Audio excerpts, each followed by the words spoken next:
एकजुटीने पेटले राने तुफान आलं या.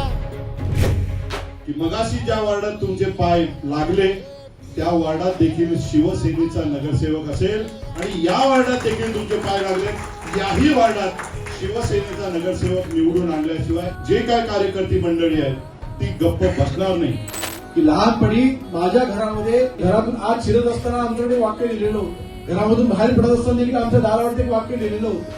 ते वाक्य म्हणजे काय होतं? गर्व से कहो हम हिंदू है. हे लहानपणी वाचलेलं माझ्या दुधामध्ये रुजलेलं वाक्य ते आजही माझ्या डोळ्यासमोर आहे.